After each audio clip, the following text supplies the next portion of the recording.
Hello and welcome to today's episode of Filling the Gap, your one-stop shop for Pacers Gap Year coverage. I'm your host, Andrew Schreiner, and today I am wrapping up the preseason with my official regular season predictions. So let's go ahead and get right into it. I have them at 42 wins for this season. Now, most predictions, whether models or analysts or betting odds, have them in the 38-39 range, just under 40. I think they're a better team than that, though I understand the thinking. I think what people nationally are looking at is, okay, you have a 50-win team from last year. You take away Tyrese, you take away Miles. All right, that's worth about 12 wins. You get 38. Okay. But I do think last year's team was better than their record indicated. They were better than 50 wins. When you take out that 10-15 start, when they had injuries to Nembhard and Nesmith, Tyrese was slow off the get-go for physical and mental reasons, as he's kind of articulated in interviews since the season ended.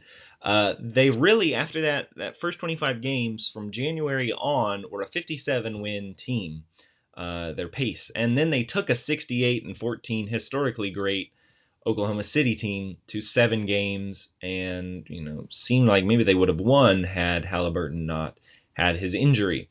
And so I think it's more fair, if you're going to do the just simple subtraction kind of method, to start from 57. Because I think that's where, if the team were whole and coming back, that's about where they would be projected at for this season. And then, if you have 57 wins and you look at just losing Turner and Halliburton, Miles last year had 4.7 win shares. Tyrese had 10.4 win shares, which is an advanced metric that basically measures how many wins you added to your team above the average player. That's 15.1. You subtract 15 from 57, that's 42. So just on simple math, I feel okay about my 42 win projection. Stats don't really work that way, of course, right? Like if you take away those players, other players are going to play well. They're going to fill in some of that hole that's been left. And so you can't really just do that math. But I just have a gut feeling that this team is slightly above average. They have 4 really quality championship level starters, I think, in Nembhard, Mather, and Nesmith and Siakam. They have the best coaching staff in the NBA, or one of the best coaching staffs in the NBA. A ranking I saw, from CBS Sports over the summer had them at number 1, but it's somewhat subjective there. This team it's still a good team. Yes, they lost their star, their leader, but there are still quality players. There's good depth. I think that this team is an above 500 team. Then I have that 42 win total, slotting them in at 6th in the East and probably 3rd in the Central. Above them, I have Cleveland, New York, Milwaukee, Orlando, and Detroit. I know Atlanta had an exciting offseason. A lot of people are pretty high on Atlanta. I will believe it when I see it. I do think it's possible that Atlanta jumps above the Pacers.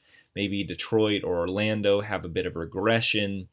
And so I regardless of what happens, I feel pretty decent about the Pacers finishing 6th in the East, which, if my predictions are correct, sets up a tantalizing first-round matchup with Milwaukee. I have Milwaukee finishing 3rd.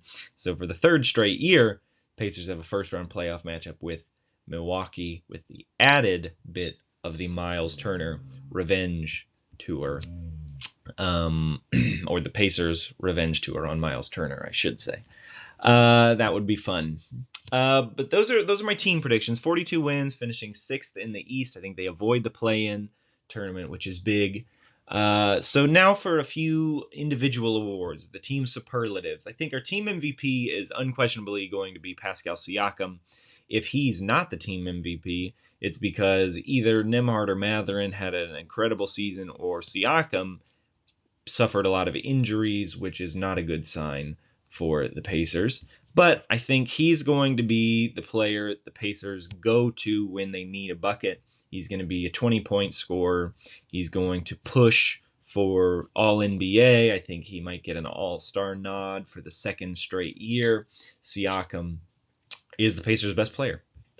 The X factor, the player who will determine the outcome of this season, will be Andrew Nembhard, though. I think you can rely on Siakam. You know what you're going to get. He's going to be great. But Nembhard needs to be comfortable. He needs to be good, taking over as the starting point guard this season. One of the things about Nembhard that I think has gotten forgotten a little bit is that he's been a playoff riser over the last 2 years. He's had great playoff runs that have masked some inconsistency during the regular season in his shooting, especially. He needs to be playoff Andrew every night on a night in, night out basis this season. If he is comfortable running the point, if he can still contribute effectively on the defensive end, if he can push the pace, if he can knock down threes, then this is going to be a good team. And if he struggles, the team will struggle. As the most improved player, I have Benedict Mathurin. He doesn't have a lot to improve from, but I do think that this year, with a full-time starting role, he becomes a 20-point scorer. I think that this is a big year for him individually as a contract year, heading into restricted free agency at the end of the season. And so I think he's going to take that challenge. I think he becomes a 20-point scorer or very close to it. And I think we look back on this as the year that Mathurin became a legitimate NBA starter rather than just a strong sixth man. Then I made up an award here, the Unsung Hero.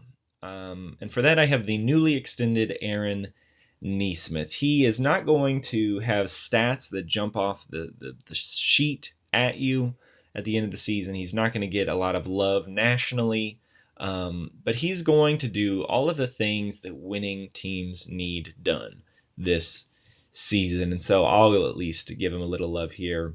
And he's the newly extended Aaron Nesmith as well. He just signed an extension this week that will keep him in a Pacers uniform through the 28-29 season.